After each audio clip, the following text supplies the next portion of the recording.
déjenme, comienzo a grabar para tener, como siempre, las clases. Bueno, también una de las cosas que estaba viendo, que como todavía el paro,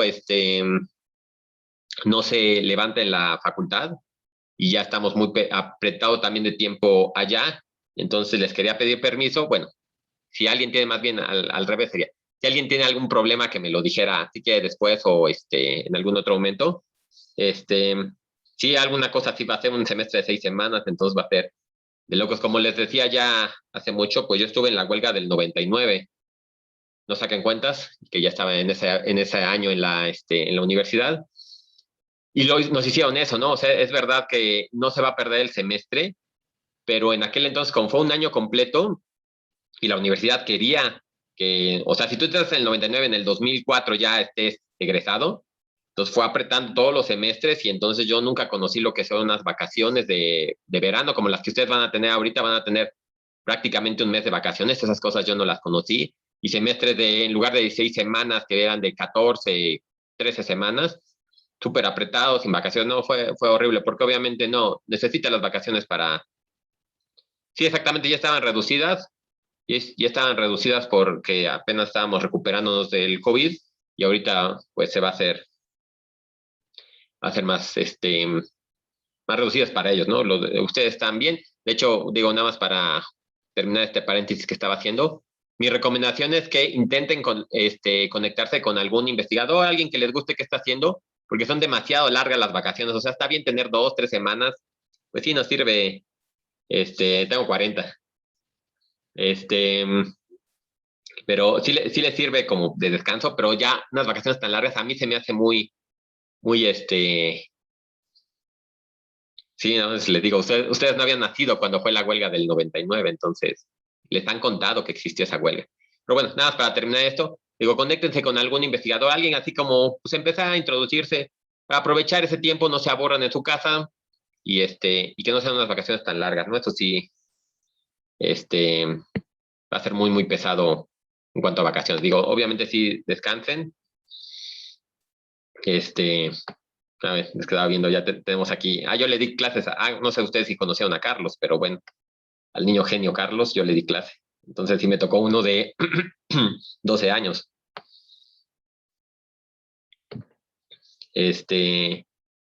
Pues, no sé, digo, déjenme grabar. Ya estamos grabando. Sí, lo que les iba a decir.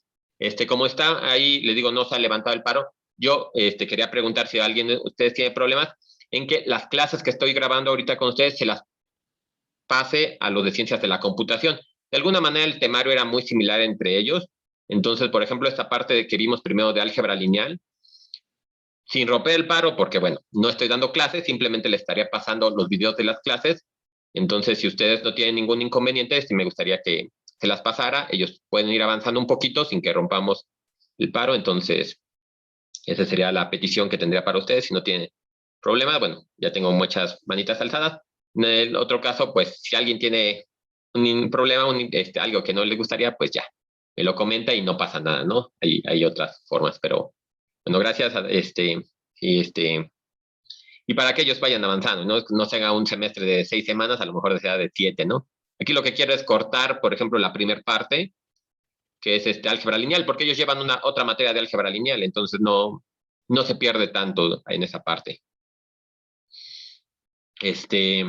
Y lo demás, pues sí lo haría, ¿no? Pero si no, no sean envidiosos, siempre sean compartidos con sus compañeros. Ya les tocará, ustedes ya llegarán a ser ayudantes y ya les tocará explicarle a otros compañeros que tengan, ¿no? Y en otras circunstancias, a lo mejor hasta profesores en algún punto, ¿no? En unos cuantos años, pero pues como la carrera es nueva, está chiquita la facultad, pues probablemente se haya muchas oportunidades para que ustedes tengan sus primeras oportunidades de explicar, y eso es bonito, ¿no? Es formativo también, ¿no? Es lo que dice, ¿no? Que uno no sabe que le entiende algo hasta que lo trata de explicar.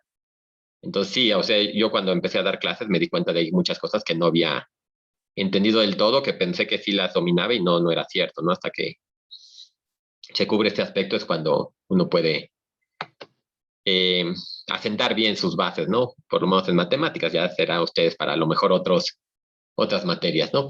Pero bueno, déjenme ya empieza a compartir, porque si no se nos alarga más esta sesión. Y igual que no sea tan larga, ¿no? Entonces, bien. Ya habíamos visto, como les decía en la clase pasada, derivadas parciales, hicimos algunos ejemplos y ahora nos falta como una pequeña interpretación, ¿no? Empezamos a ver un poquito de cómo lo podemos ver, a lo mejor como la función de temperatura, esta función de temperatura que variaba en diferentes puntos y estos puntos que los podía ir variando, ¿no? Aquí lo que quiero mostrarles es un caso más general, en donde, por ejemplo, tenemos una función, vamos a suponer que tenemos la temperatura, que depende de las coordenadas x, y, z. Pero estas coordenadas y, z, si por ejemplo yo estoy mapeando la Tierra en todo su conjunto y yo quiero llevarlo a un mapa tridimensional, que no sea redondo, que sea en algún otro mapa, a lo mejor tengo que hacer el mapeo ahora entre las coordenadas x, y, z y la longitud y la latitud. Entonces, por ejemplo, tengo la temperatura que depende de x, y, z en este plano, en esta representación que estoy haciendo, pero x, y, z depende de las coordenadas en la Tierra, que serían longitud y latitud, ¿no? Entonces voy a tener estas funciones, ¿no? Esta que le llame W, le podemos llamar T, pero déjame le llamo W para que no cambie las otras notaciones, que depende de las coordenadas. Ya sabemos que estas le estamos llamando coordenadas intermedias, ¿no? Porque no son coordenadas, digo, no son, no son variables independientes, y tampoco son variables dependientes. Bueno, son relativamente dependientes, pero la variable dependiente en este caso, tal cual, sería W o la temperatura, ¿no? Y las variables independientes, en este caso, así como lo estoy manejando con la notación que usé, sería R y S. Entonces, yo voy a tener estas variables, X, Y, Z, que dependen a su vez de las variables R y S, por poner algún nombre ahorita. En el ejemplo era la latitud y la longitud. Y entonces tengo que esta función W depende de las funciones G, H y K, que dependen de R y S. Entonces así lo podemos ver. Nada más es un caso más general que el que habíamos visto en la clase pasada. Nos habíamos quedado en 2 dimensiones. Aquí nada más me lo estoy llevando a 3 dimensiones. Nada más es meter la otra dimensión, ¿no? Y entonces, aquí establecemos el teorema, ¿no? Si tenemos las funciones F, G, H y K, que sean funciones continuas y derivables, entonces podemos establecer, por ejemplo, la parcial o la derivada de W con respecto de R, como depende de ese también, por eso le tenemos que poner parcial. Ese también va a ser algo, bueno, para que tengan en consideración en futuras clases o en su futuro trabajo. Siempre que dependa de varias variables, tienen que poner la parcial. Aunque no vayan a trabajar con las otras, pero tienen que dejar de forma explícita que las otras variables también existen y que son variables, no pueden tener cambios. Entonces, tendrían que poner aquí siempre la parcial de W con respecto de R y directamente ya aplicamos la fórmula que ya habían visto, ¿no? Entonces sería la parcial de W con respecto de X por, en este caso, como tengo que depende de R y de S, tengo que volver a poner parcial aquí, ya no tengo derivada total, como habíamos visto en los ejemplos pasados, ¿no? Me queda la parcial de X con respecto de R más la parcial de W con respecto de Y por la parcial de Y con respecto de R más la parcial de W con respecto de Z por la parcial de Z con respecto de R, ¿no? Aquí nada más tenemos 2 casos, ¿no? Cuando depende de R y cuando depende de S. Pero si se fijan, en realidad esta generalización que estamos haciendo nos lleva a que lo podemos hacer a muchas más variables, ¿verdad? Entonces aquí, ya nada más para terminar esto, también tendría la otra componente, ¿no? La parcial de W con respecto de X por la parcial de X con respecto de S más la parcial de W con respecto de Y por la parcial de Y con respecto de S más la parcial de W con respecto de Z por la parcial de Z con respecto de S. Entonces tendríamos una derivada parcial por cada una de las variables independientes, ¿no? En este caso tenemos con función de R y con función de S. Y aquí les pongo unos diagramas de árbol que nos pueden ayudar para entenderlo más fácil, ¿no? Si se fijan, estas 2 funciones que tengo aquí, esta y esta, salen de 2 diagramas de árbol, ¿no? Aquí simplemente en el primer esquema es para poner bien claro la variable dependiente y las variables independientes. En este caso tenemos R y S como variables independientes, variables intermedias X, Y, Z, porque dependen de R, S, pero a su vez W depende de ellas, nada más como para denotarlas de alguna manera. Y entonces tenemos que la función W depende de R y de S explícitamente, ¿no? Y entonces igual, ¿no? Los diagramas de árbol que habíamos visto, por ejemplo, W depende de X, Y, Z, entonces puedo sacar las parciales de W con respecto de X, de Y y de Z. Y estas a su vez dependen, en este caso, de R, ¿no? Entonces puedo sacar la parcial de X con respecto de R, la parcial de Y con respecto de R y la parcial de Z, ¿no? Y ya uniéndolas, pues me queda esta expresión que es la que tenía arriba, ¿no? Y lo mismo ya para no entrar en mucho detalle, sería para este árbol, nada más es que este árbol con respecto a S, y ya tengo entonces esta, ¿no? Entonces voy a tener la parcial de W con respecto de R y la parcial de W con respecto de S. Acuérdense también, de alguna forma, recordar ya utilizar los conceptos que ya hemos revisado, ¿no? Yo lo estoy definiendo como parcial, o sea, un concepto matemático, pero queremos dar la interpretación, lo podríamos ver como el cambio de W con respecto de R, o el cambio, la tasa de cambio de W con respecto de S, ¿no? Obviamente, al variar una de estas variables independientes, entonces me va a producir un cambio en W. Y bueno, un cambio en R también va a producir un cambio en W, y un cambio en S va a producir otro cambio, ¿no? Los podemos diferenciar uno del otro, pero sí los tenemos que considerar por separado, ¿no? Los diferentes cambios. Todavía tenemos que considerar aquí si quisiéramos después la derivada total. Esto no lo hemos todavía puesto para 3 variables. Lo vimos en la clase pasada cómo lo podíamos establecer la derivada total o el diferencial, ¿no? Si quisiéramos establecer el diferencial, ya vimos que para 2 variables cómo se puede establecer. Eso vamos a dejarlo ahorita por el momento de lado. Nos vamos a terminar de ver estas parciales, ¿no? Directamente nada más ver cómo para diferentes variables independientes. Vamos a ver a lo mejor un ejemplo ya nada más para que sea más claro, ¿no? En este caso tengo que W es función de X, Y y Z. X más 2Y más Z cuadrada. X lo defino como R entre S, Y igual a R más logaritmo de S, y Z es igual a 2R. Básicamente vamos a hacer un pequeño repaso. Digo, ya tenemos las ecuaciones aquí. Nada más un repaso de ecuaciones parciales para, pues, seguir estudiándolas, ¿no? Entonces yo tengo estas 2 ecuaciones, como les decía, ¿no? Esta y esta, ¿no? Que son las que de alguna forma no está tan difícil de recordar, ¿no? Ahorita vamos a ver una regla que les puede ayudar a recordar de mejor forma, pero creo que no está difícil si pensamos, por ejemplo, en regla de la cadena, ¿no?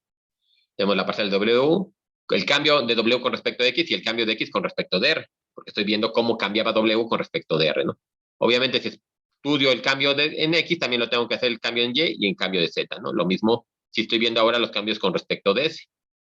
Entonces, bueno, ya tenemos estas 2 fórmulas y directamente vamos a aplicarlas. Entonces, el cambio de W con respecto de X, pues nada, me queda un 1, ¿verdad? El cambio de X o la parcial de X con respecto de R, como estoy sacando, bueno, todo lo demás es constante, 1 entre S lo saco y nada más me queda la parcial de R, entonces me queda nada más 1 entre S. Más la parcial de W con respecto de Y, me va a quedar 2 nada más. La parcial de Y con respecto de R, me va a quedar 2R, y la parcial W con respecto de Z, me va a quedar 2Z por la parcial de Z con respecto de R, que sería solamente 2, ¿no? Entonces directamente aquí ya lo tengo escrito, nada más lo voy a reescribir un poquito porque si se fijan, aquí me quedó esta variable o esta derivada parcial en términos de S, de R, aquí tengo en términos de S, aquí tengo en términos de R, pero aquí todavía me quedó en términos de la variable intermedia, entonces pues simplemente sustituimos su valor, ¿no? Para tenerla directamente. Y entonces ahora sí, me queda 1 entre S más 4R, que sale de aquí, este es este valor, y este de aquí ya fue sustituyendo 2Z por su valor, que Z vale 2R, entonces me va a quedar 4R por el 2 que tenía de aquí, ¿no? Entonces ya directamente sumamos, me va a quedar aquí 4R más 8R, me queda 12R, y el 1 entre S lo dejo, ¿no? Entonces ya tengo la tasa de cambio de W con respecto a la variable R, es esto de aquí, y ya vemos que queda la solución en términos de las variables independientes. Lo mismo hacemos para S, exactamente lo mismo, me voy a ir un poquito más rápido. Entonces, la parcial de W con respecto de X es 1. La parcial de X con respecto de S sería, pues como tengo este acá abajo, sacamos R y entonces me quedaría menos 1 entre S cuadrada, ¿no? Por el R, que es la constante en este caso. La parcial W con respecto de Y me va a quedar solamente el 2. Y la parcial de Y con respecto de S, entonces el R cuadrado se hace 0. Y nada, me va a quedar la parcial o la derivada total de logaritmo natural de S con respecto de S, ¿verdad? Entonces me queda 1 entre S. La parcial del W con respecto de Z, pues igual me queda 2Z, que de hecho es exactamente los mismos valores, ¿verdad? Las primeras parciales son las mismas. Por la parcial de Z con respecto a S, aquí vemos que Z no depende de S, entonces me queda un 0 ahí directamente. Ya sustituimos aquí y me queda este valor para la derivada, ¿no? Y básicamente es lo único que se tendría que hacer, ¿no? Cuando se tienen este tipo de operaciones. Cuando se tienen más variables, pues tenemos que sacar todas las parciales, ¿no? Y aquí entonces, pues ya les dejo una pequeña tarea para ir repasando esto, ¿no? La tarea moral, que está en verde, donde les pido sacar la parcial del W con respecto de R y la parcial del W con respecto de S, cuando W es igual a X cuadrada más Y cuadrada, estamos otra vez en el paraboloide, y X es igual a R menos S y Y es igual a R más S, ¿no? Vamos a regresarlo a que W esté solamente en dos variables, o sea, una gráfica tridimensional, lo estemos trabajando en el plano, y tenemos estas trayectorias, ¿no? De alguna forma vamos a ver que yo al definir X igual a R menos S y Y igual a R más S, estoy definiendo una trayectoria, cómo estoy recorriendo las variables X y Y sobre el paraboloide, ¿no? También como habíamos comentado al final de la clase pasada, ¿no? Esto, la vez pasada teníamos un círculo X igual a coseno y Y igual a seno. Ahora tenemos esta otra trayectoria, ¿no? No importa cualquier, la podemos definir nosotros cualquiera, ¿no? Entonces saquen estas parciales nada más como repaso, básicamente solo tendrían que aplicar pues esta fórmula y esta fórmula, ¿verdad? No hay mucho problema. Entonces, chéquenlo, sirve que les sirve para repasar esto, ¿no? Entonces, bien, con esto entonces ahora sí terminaremos esta parte de regla de la cadena, ahora para dos variables independientes. Y vamos a ver ahora una aplicación de estas derivadas parciales, una cosa muy, muy sencilla. Bueno, un tema que puede ser un poco complicado, ¿cómo lo podemos hacer de forma más sencilla? Utilizando este concepto que ya tenemos, ¿no? Entonces, revisemos la derivación implícita. La derivación implícita creo que ya resolvimos un problema la semana pasada, no recuerdo exactamente qué día. Pero vamos a ver cómo lo podemos resolver ahora con estas derivadas parciales, ¿no? Entonces, ustedes, de lo que ya recordaron y lo que vimos, podemos definir esta función f mayúscula de esta manera, de forma que si yo tuviera como ejemplo una f minúscula y la despejo, de forma que me quede igualada a 0, defino esta f mayúscula, ¿no? Que me está definiendo la función de forma implícita. O sea, si yo pudiera despejar y, a lo mejor esta sería mi f minúscula, pero si no puedo, la puedo describir de esta forma, ¿no? Igualada a 0, aquí la pongo igualada a 0 porque es como generalmente tenemos, pero podría ser igualada a cualquier constante, ¿no? Por ejemplo, el círculo, ¿no? Si tengo x cuadrada más y cuadrada igual a 4, está definiendo la ecuación de forma implícita de un círculo, ¿no? No tiene que estar igualada entonces a 0, ¿no? Pero bueno, vamos a dejarlo aquí igual a 0, porque es también como estamos más acostumbrados luego a ver en cuanto a funciones implícitas. Y entonces lo que podríamos definir que y es una función de x, ¿no? Si nada más lo tenemos, por ejemplo, aquí de dos variables, si la quisiéramos poner de forma explícita. Entonces, si esta ecuación, esta f mayúscula, yo la quisiera derivar, o quisiera encontrar su derivada de y con respecto de x, pues o la despejo en algunos casos, o hago esta operación que hacía de poner la derivada de y con respecto de x, ¿no? Tenemos que poner cuando teníamos la derivada de y con respecto de x, y la dejamos de esta forma porque no sabíamos cómo era y, ¿no? Y ya hacíamos todos los despejes que se requiere. Ahorita lo hago en el ejemplo siguiente y lo empiezo nada más para recordar un poquito de eso. Pero si la escribimos así, entonces yo, por ejemplo, podría derivar de ambos lados y ver qué ocurre. Obviamente sabemos que f mayúscula es función de x y de y. Entonces, si hago una derivada, tengo que hacer la derivada parcial, ¿no? Por ejemplo, si yo quiero encontrar la derivada de esta función w con respecto de x, pues esta la pongo derivada total porque estoy sacándola con respecto de x a w. Pero a f, que yo sé que depende de x y y, pongo la derivada parcial, ¿no? Esta f sub x, yo sé que me está diciendo la parcial de f con respecto de x, aplicando la regla de la cadena, por la derivada de x con respecto de x, más la parcial de f con respecto de y, que es esta f mayúscula sub y, por la derivada de y con respecto de x. Obviamente esto de aquí me da 1, lo escribo de aquí, esto es igual a 0, por eso les digo que podría ser una constante, porque en el momento de derivar, cualquier constante se nos va a hacer 0, entonces no pasa nada. Y ya llego a esta ecuación. Obviamente a mí lo que me interesa es la derivada de y con respecto de x, que es lo que quiero sacar en estas derivadas parciales. Entonces lo despejo. Esto está sumando, lo paso restando, y la parcial con respecto de y está multiplicando, la paso dividiendo. De forma que yo podría escribir la derivada de y con respecto de x como un cociente de sus parciales. Entonces ve que es muchísimo más sencillo. Ya no tengo que ir sacando o considerando quién es función de quién. Ya tengo para dos dimensiones, o bueno, para dos variables, perdón, x y y, tengo esta definición. Y entonces aquí ya directamente nada más les pongo el teorema más de forma formal. Supongan que f mayúscula es derivable y que tenemos esta ecuación, ¿no? Que lo podemos escribir de esta forma. Digo, con esto constante. Y eso va a definir a y. Entonces, si nosotros podemos asegurar que la parcial de y es distinto de 0, entonces podemos definir la derivada de y con respecto a x de esta forma, ¿no? Vamos a ver un ejemplo, nada más para que sea un poco más claro. Digo, aquí no hubo problema, ¿no? Para calcular estas derivadas creo que no hay problema, nada, y el despeje tampoco, ¿no? Nada, vamos a ver cómo se aplica. Y vamos a comprobar que sea verdad, ¿no? Por ejemplo, vamos a suponer que tenemos esta función. Tengo esta función igualada a 0. Si se fijan aquí, como tengo el seno de y, x por y cuadrado aquí no se puede despejar. Entonces tengo que hacer una derivación implícita. Si quisiera yo derivar implícitamente, déjenme lo pongo por acá, nada más para que quede claro de dónde viene. Esta derivada, la derivada de esta función, ¿cómo quedaría? O la derivada de esta función que tengo aquí arriba, ¿no? Para que ya esté igualada a 0 y tenga.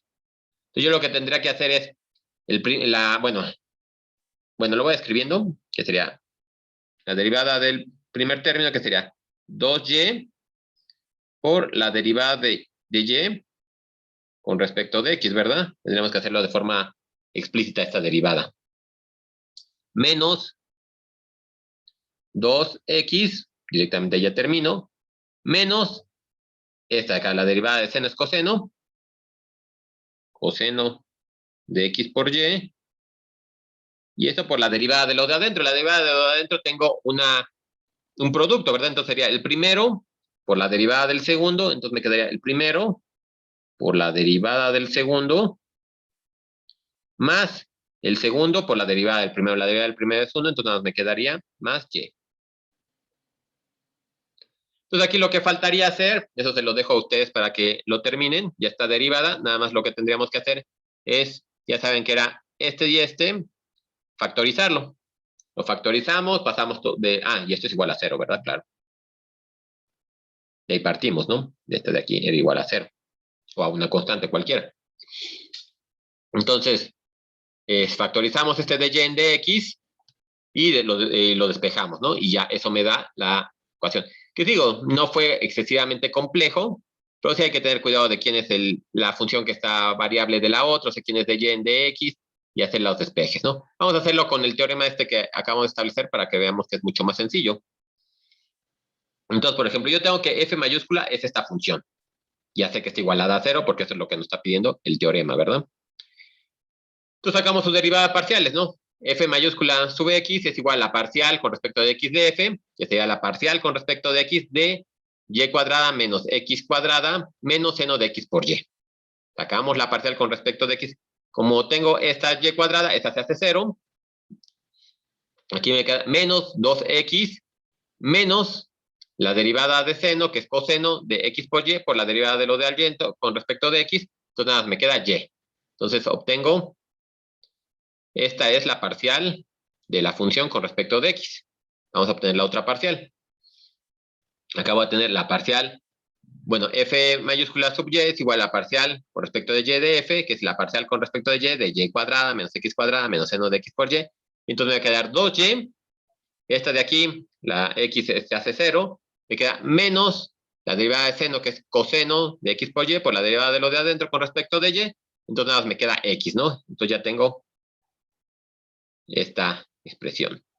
Y directamente entonces ya aplicamos la fórmula, ¿verdad? Entonces pongo la derivada de y con respecto de x es igual a menos la parcial con respecto de x entre la parcial con respecto de y, que es igual a menos, este menos es explícito porque viene de la fórmula, y copiamos lo que tenemos aquí, ¿no? Entonces sería menos 2x menos y coseno de x por y entre 2y menos x coseno de x por y, ¿no? Entonces nada más hacemos el cociente, aplico este signo menos a lo que tengo acá y ya llego a esta expresión. En realidad fue muy, muy rápido como llegamos. Nada más sacamos las dos parciales y hicimos el cociente. Entonces, como tarea a ustedes lo que se les queda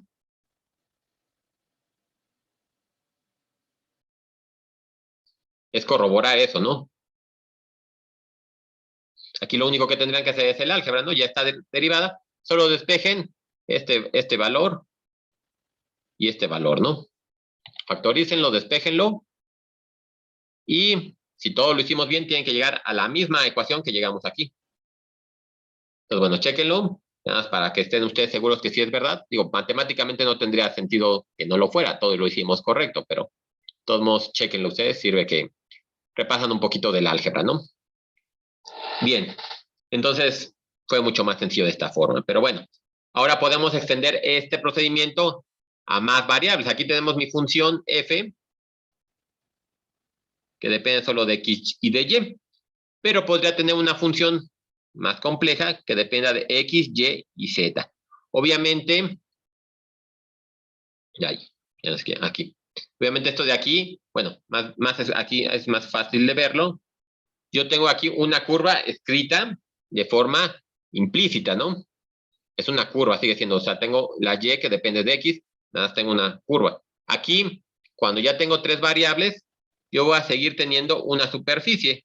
Lo que va a suceder es que aquí voy a tener una superficie, y lo que va a suceder es que z es una función que depende de x y de y, ¿verdad? Nada más que aquí lo tengo escrito de forma implícita, y aquí ya lo podría poner de forma explícita. Cuando puedo despejar z, pues ya todo sale muy bien. En caso de que no pueda, bueno, lo tenemos que resolver con derivación implícita, pero eso es importante, ¿no? En la otra son curvas, aquí sigo trabajando con superficies. Y entonces nada, tengo que ver para qué valores de x y de y tengo valores de z, ¿no? De forma más clara, lo tendría escrito de esta forma, ¿verdad? Tengo que f mayúscula es una función de x y de y z, yo sé que es una función de x y de y también, ¿verdad? Es la superficie que me está dando las alturas, ¿no? Y entonces tendríamos que hacer lo mismo, ¿no? En este caso, por ejemplo, la vez pasada solo tenemos la variable x, estamos nada más en una curva, ahora tengo una superficie, voy a tener dos variables, x, variables independientes, ¿no? X y y. Yo tendría que hacer las dos, ¿no? Aquí lo hice, el mismo procedimiento que hice aquí, vamos a hacer en la nueva función mayúscula, en la nueva f mayúscula, ¿no? Entonces tengo que sacar con respecto de f, digo de x, y con respecto de y. Entonces hacemos directamente la parcial de f con respecto de x por la parcial de x con respecto de x, esas se me van a ir, la parcial de f con respecto de y por la parcial de y con respecto de x, más la parcial de f con respecto de z por la parcial de z con respecto de x. Aquí, algo importante es que mis funciones independientes son x y y, ¿no? O mis variables independientes, perdón, son x y y. Entonces, al hacer esta parcial, esto se me tiene que hacer cero, porque yo sé que y no depende de x. Z es la que depende de x y de y. Entonces, esto se me hace cero, que es una constante, al derivarla se hace cero. Y entonces aquí me queda un 1, aquí me queda un 0, y esta sí lo dejo de forma explícita. Entonces, yo lo que me está interesando es sacar la parcial de z con respecto de x, ¿no? Que es lo que me está definiendo esta superficie. Yo lo tengo de aquí, nada más lo escribo de forma un poco más simple de esta manera, y lo despejamos. Entonces, igual, me interesa tener la parcial de f con respecto de x, paso esto restando, paso la parcial con respecto de z dividiendo, y entonces me va a quedar de esta forma. Obviamente hacemos lo mismo para y. Exactamente, ahora sacamos la parcial de f con respecto de y. Me va a quedar por la parcial de x con respecto de y. En ese caso tenemos el mismo problema, ¿verdad? X no depende de y, entonces ahí se nos va a hacer 0. En este segundo entrada nos quedaría la parcial de f con respecto de y por la parcial de y con respecto de y, ¿no? Ese se nos va a hacer 1 y todo es igual, ¿no? De forma que llegamos a esta ecuación que tenemos aquí y despejándola tenemos esta ecuación que tenemos acá, ¿no? Entonces, obviamente vamos a tener dos ecuaciones porque tengo ahora dos variables. Y podemos hacer las dos derivadas implícitas para cualquiera de ellas, ¿no? Y sale igual de fácil. Lo único que tendrían que hacer es los cocientes de cada una de las parciales. Obviamente lo único que pedimos aquí asegurar es que la parcial con respecto de z sea diferente de 0, ¿no? Que es, bueno, algo muy sencillo, tendría sentido porque estamos trabajando con curvas suaves. Entonces, no hay problema cuando se tiene que definir de esta manera, ¿no? Entonces, bueno, aquí nada más, bueno, les comento un resultado importante. El teorema de la función implícita, igual no lo vamos a demostrar de forma en más extenso porque se nos va el tiempo.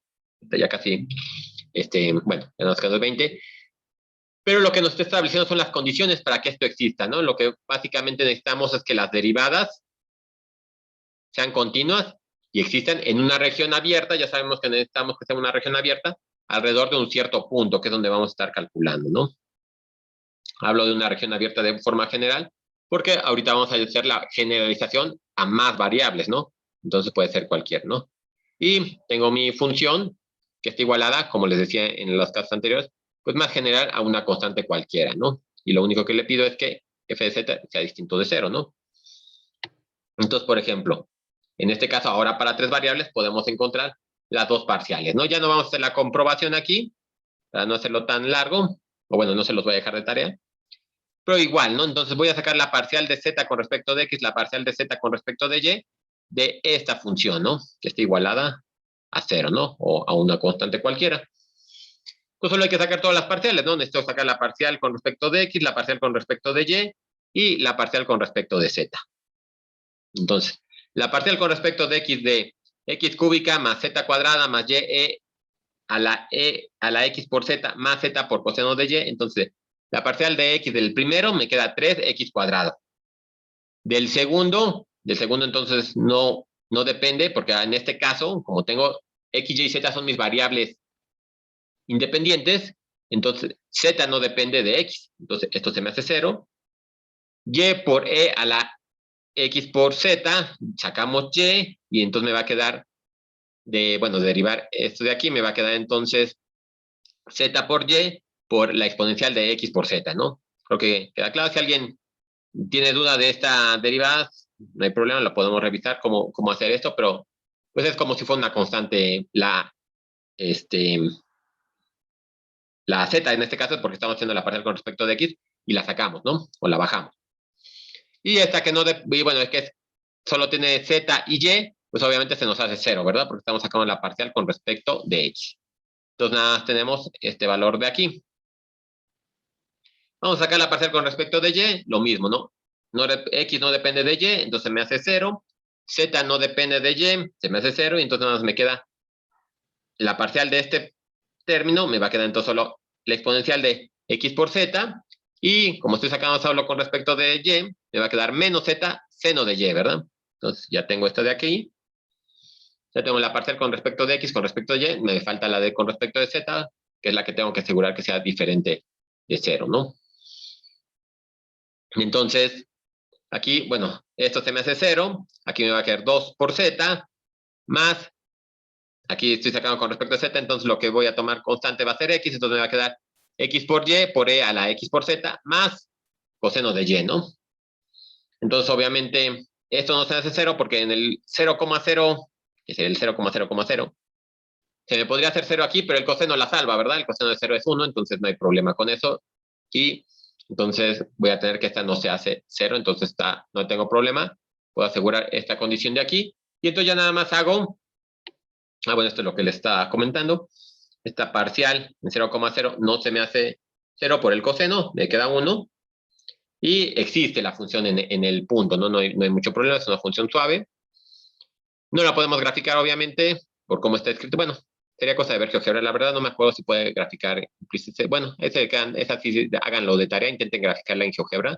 Si esta función implícita podría graficar su superficie, porque estamos en 3 dimensiones, ¿no? Nada más estamos variando z. Pero bueno, no se me ocurrió intentar graficarla, pero bueno, chéquenlo. Entonces, aquí aplicamos las definiciones que teníamos.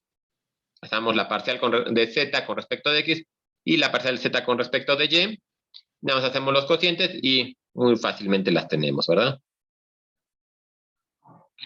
Aquí se ve, a lo mejor en el caso pasado, y cuando estábamos en una dimensión, que hice la derivada esta de aquí,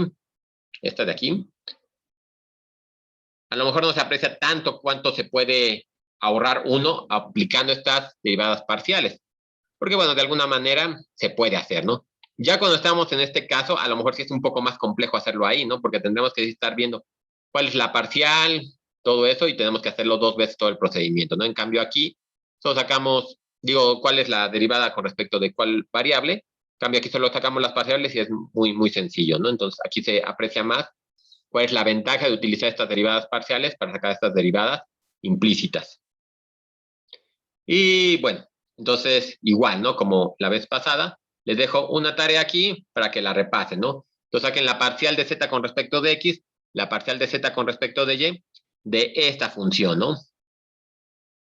Aquí si se fijan, bueno, si ponen atención en realidad, se ve muy larga, pero ahí tienen muchas constantes que les pueden simplificar, ¿no? Nada más es así como para ver todo, sea más aparatosa, pero si fijan en realidad, nada más es x, y z, ¿no? Las variables, ¿no? Sacan exactamente lo mismo, hacen las 2 parciales, las 3 parciales, verifican que la parcial con respecto a z no sea 0 nunca, o bueno, donde estamos no se haga 0, y hacen los cocientes, ¿no? Y ya es todo lo que tendrán que revisar, y bastante rápido, ¿no? Bueno, entonces con eso, básicamente ya tendríamos una aplicación de las derivadas parciales, que se ve que sí nos pueden ayudar mucho. Vamos a seguir, bueno, antes de pasar al tema, ya me iba a ir a la derivada direccional, pero nos falta esta generalización, ¿no? Que es lo que queríamos llegar, ¿no? Por ejemplo, si tuviéramos una función W que depende de una cantidad n de variables, aquí lo pongo como x, que depende de x, y aquí lo pongo como una vector v que me contiene todo el resto de variables, ¿no? Aquí estas variables, a su vez, las podemos hacer variables intermedias, es decir, que dependan de otras variables a su vez, ¿no? Entonces yo sé que las variables x, y en general v depende de p, de q y de t, ¿no? Es decir, tengo en este caso x, d, p, q y t, ¿no? Y así todas, ¿no? Para ponerlo, no ponerlo de forma explícita en todas para que no sea tan cargado esto. Pero esa es la razón. Entonces tengo n variables de las que depende W y tengo n variables de las que dependen cada una de esas variables. Entonces, si quisiéramos sacar las parciales, las tendríamos que sacar para cada una de las variables independientes, como ya lo habíamos visto. Por ejemplo, en el caso de P, tenemos la parcial de W con respecto de P, es igual a la parcial de W con respecto de X, multiplicado por la parcial de X con respecto de P, más la parcial de W con respecto de Y, más por la parcial de Y con respecto de P, y así nos seguimos. Y de forma general podríamos poner que la parcial del W con respecto al vector es igual a la parcial de W con respecto de P, ¿no? Y ya sabemos que esto tendría que ser entrada por entrada, ¿no? Del vector. Ahí podemos agrupar todas las otras variables que nos están haciendo caso. Y tendríamos entonces que tener, si tengo n variables independientes, voy a tener n ecuaciones. Aquí me faltaría poner la parcial de W con respecto de Q y hasta la parcial de W con respecto de T, ¿no? Entonces se ve que se puede esto generalizar a la cantidad de dimensiones que ustedes quieran o con las que necesiten trabajar. Y como les decía, a lo mejor esta ecuación de aquí la queremos nosotros memorizar de alguna forma, ¿no? Que sea más fácil de nosotros que acordamos. La podemos definir como 2 vectores, por ejemplo, y hacer el producto escalar de esos 2 vectores. Por ejemplo, tendríamos este vector, que si se fijan, es muy cómodo esta notación porque voy a tener un vector en donde el cambio o la parcial de W solamente depende de sus coordenadas intermedias. Depende de la parcial con respecto de X, de Y, y de todas esas con respecto de B, ¿no? Y yo tengo otro vector en donde las variables intermedias dependen de la variable que yo estoy variando, ¿no? En este caso, por ejemplo, es P. Entonces voy a tener la parcial de X con respecto de P, la parcial de Y con respecto de P, y así nos vamos hasta todas las componentes de B con respecto de P. Y yo podría hacer el producto escalar, ¿no? Ya sabemos que el producto escalar es entrada por entrada, entonces me queda la parcial del W con respecto de X por la parcial de X con respecto de P, más la parcial de W con respecto de Y por la parcial de Y con respecto de P, y así nos seguimos, ¿no? Y entonces, con este producto escalar podemos definir toda esta expresión que tenemos aquí. Entonces, es una forma muy fácil de acordar. Vamos a ver también después por qué nos interesa definir esta notación, pero de momento por lo menos nos sirve para tener una notación más cómoda y recordarla, ¿no? Entonces, ahora sí, que ya tenemos cubierto todo esto de cómo podemos aplicar matemáticamente las parciales, ya vimos que es muy fácil para obtener derivadas implícitas. Vamos a ver para qué otras cosas las podemos ocupar. Por ejemplo, entonces definimos la derivada direccional y lo que va a ser más importante, que vamos a ver más bien hacia la siguiente clase, va a ser el vector gradiente. La derivada direccional va a ser una generalización de lo que ya vimos. Nosotros, por ejemplo, habíamos visto que podíamos sacar la derivada en la dirección de X y en la dirección de Y utilizando planos. Cortábamos en un plano en esa dirección y veíamos cómo estaba cambiando la superficie. Entonces, solo en la dirección de X y de Y. Ahora lo vamos a hacer de forma más general. Por eso es que va a ser en cualquier dirección. El vector gradiente vamos a ver ahorita con base en este pequeño ejemplo que les pongo aquí. Otra vez vamos a ver mapas cartográficos. Esta es una simplificación, creo que bastante burda. Bueno, relativamente, creo que es muy, muy simplificado. Pero me gustó este mapa porque, por un lado, si se fijan, tenemos las curvas de nivel. Aquí están denotadas la altura a la que se está manejando. Creo que es de un mapa de ¿cómo se llama? De Buenos Aires. Esto no sé, las curvas muestras, no sé a qué se refieren. No lo quise cortar porque como estaban las flechitas, se iba a quedar ahí la flecha mocha, pero bueno, ustedes a lo mejor saben más que a qué se refieren con curvas muestras. Y esto a qué se deben que cuando hay una depresión, también supongo que ustedes entienden en esa parte, ¿no? Pero lo que les digo, me gustó aquí porque tenemos estas curvas que tenemos de nivel aquí y tenemos estos afluentes. Este afluente que tengo aquí, este afluente, todos estos afluentes, hay varios, este de acá. Y como les decía, se ve que están en la dirección perpendicular a la curva, ¿no? Yo veo que aquí hace un ángulo de 90 grados, aquí hace un ángulo de 90 grados y todos iguales, ¿no? Entonces, por eso me gustó esta representación que a lo mejor está un poco simplificada, pero se ve muy claro cómo el afluente va siempre perpendicular a la curva de nivel que estamos viendo aquí. Algo importante que hay que ver aquí, bueno, es eso que les decía, ¿no? Que siempre van a ser perpendiculares, pero además que tenemos que recordar es que generalmente, ustedes lo habrán visto también en pues ahí cuando estén jugando en su casa con agua y por el estilo, que si dejan caer agua por una superficie inclinada, el agua siempre se va a ir por donde tenga mayor velocidad, ¿no? Entonces, en este contexto de matemático, podemos pensar que la tasa o razón de cambio instantánea del fluido o del agua que dejaron caer tiene una dirección en particular. O sea, no se va por cualquier lado. Siempre el agua se va a ir por donde pueda ir lo más rápido posible. Eso es por un lado. Y por otro lado tenemos que son perpendiculares a las curvas de nivel. Entonces son dos conceptos con los que queremos jugar. Uno, por un lado, que la dirección por donde va más rápidamente el agua es una dirección en particular, pero además esa dirección va a ser perpendicular a la curva de nivel, ¿no? Por lo que ya estamos viendo en el mapa y la experiencia que tenemos. Entonces vamos a ver cómo podemos relacionar esas dos cosas, la perpendicularidad y la tasa de cambio o la razón de cambio máxima, ¿no? Que es lo que nos va a interesar para los fluidos, por ejemplo. Eso nos va a definir el vector gradiente, pero bueno, vamos a ir definiendo lo primero que se refiere a ese vector, ¿no?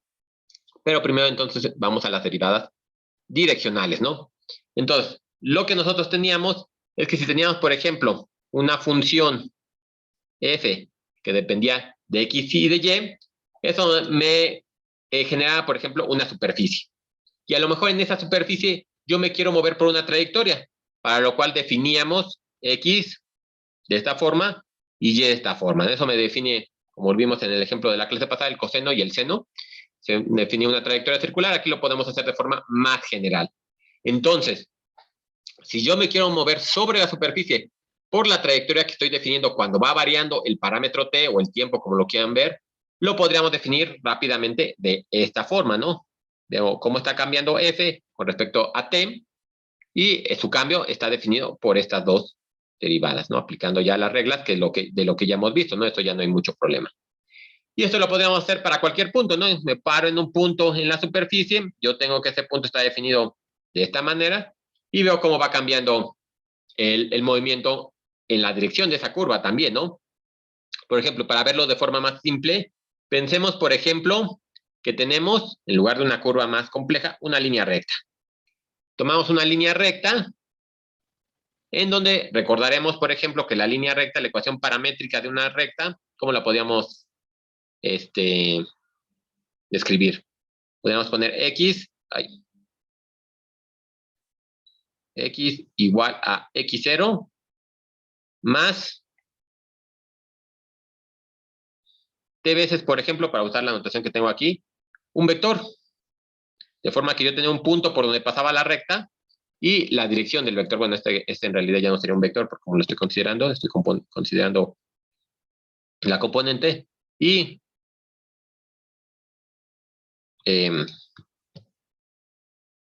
bueno, ahí está. Y es 0 más t veces u2, ¿no? Ya sabemos que u1 y u2 ahora sí me está definiendo un vector que me da la dirección.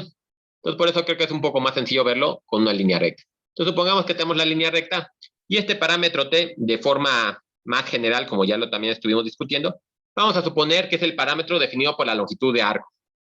O sea, lo hacemos independiente del usuario que esté realizando el estudio, ¿no? Entonces, si queremos ver cómo está cambiando f en esta trayectoria, vamos a ver que está en realidad definida la trayectoria por el vector u, que es el que me está definiendo la recta, ¿verdad? Entonces, la tasa de cambio con respecto al parámetro t va a estar siempre en la dirección del vector 1.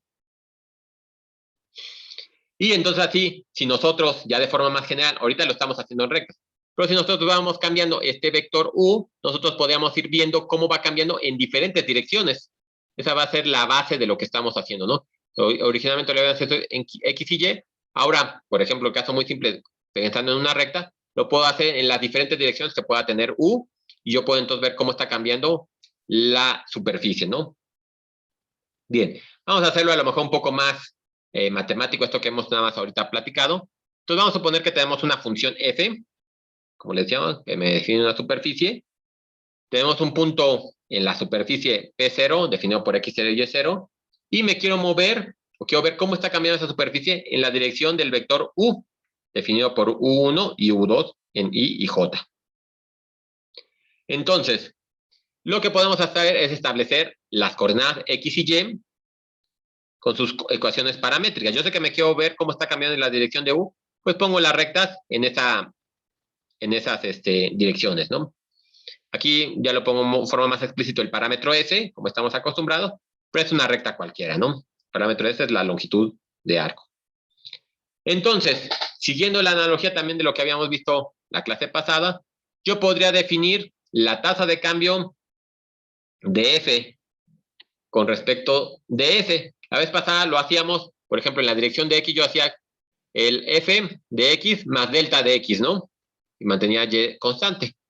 Ahora, como lo quiero en cualquier dirección, ya no va a ser X más delta de X y Y constante, sino va a ser X más el vector y Y más el vector, ¿no? La dirección que tiene el vector, ¿no? Entonces podemos ponerlo así, ¿no? En ese caso, cuando lo estábamos haciendo con respecto de X y Y, hacíamos que delta de X o delta de Y tendiera a 0. Aquí, si se fijan por cómo está la definición, ese es el que va a tender a 0, ¿no? U1 y U2 me da la dirección, y que haga muy chiquito, ese es el que me va haciendo que se aproxime el límite a 0, ¿no? Entonces hacemos el límite cuando S tiende a 0 de f de x0 más s de u1, y0 más s de u2 menos f de x0, y0 entre s, ¿no? Que sabemos que es lo que estamos atendiendo a 0. Y obviamente esta derivada o esta tasa de cambio en esta dirección siempre va a ser cuando el límite exista. Aquí lo denoto de esta forma, nada más para ponerlo de forma explícita, ¿no? Yo tengo la derivada de f con respecto de s, y aquí le pongo como subíndice, que va a ser en la dirección de u, en el punto P0, para que quede claro con respecto a quién lo estamos haciendo. Otra forma de escribirlo, que también es muy común verla en los libros, es de esta manera, ¿no? Poner este operador que ya lo hemos visto de mayúscula, nada más que le ponemos el subíndice U para especificar que es la derivada en la dirección de U de F y va a ser evaluada en P0. Entonces, nada más, igual, aquí como les comentaba, como hacen un paréntesis, lo que ya habíamos visto es que las derivadas parciales con respecto de X y con respecto de Y son casos particulares en donde el vector U, en este caso era el vector Y, y en otro caso el vector U era el vector J, ¿no? Muy, muy sencillo, lo teníamos así. Pero bueno, vamos a hacer un ejemplo rápido de cómo podríamos ver ahora la derivada en cualquier dirección. Ahorita lo hacemos con límites, luego vamos a establecer la metodología para hacerlo ya de forma más operativa, ¿no? Que no tengamos que estar calculando los límites. Pero bueno, empleando la definición, obtenga la derivada de F, definida por esto, en el punto 1,2, en la dirección del vector unitario 1. Si se fijan, aquí ya lo tengo normalizado. Tendría el vector 1,1, que le saco su magnitud, que es raíz de 2, y entonces divido todo entre la raíz de 2 para que siempre esté normalizado, ¿no? Queremos que esté normalizado porque, como vimos aquí, o como recordarán más bien acá, yo quiero que la magnitud de la recta esté nada más definida por S, y U solo me dé la dirección. Por eso necesitamos que U esté normalizado para que siempre dependa la magnitud de ese vector solamente de S, que sería ahorita la longitud de arco.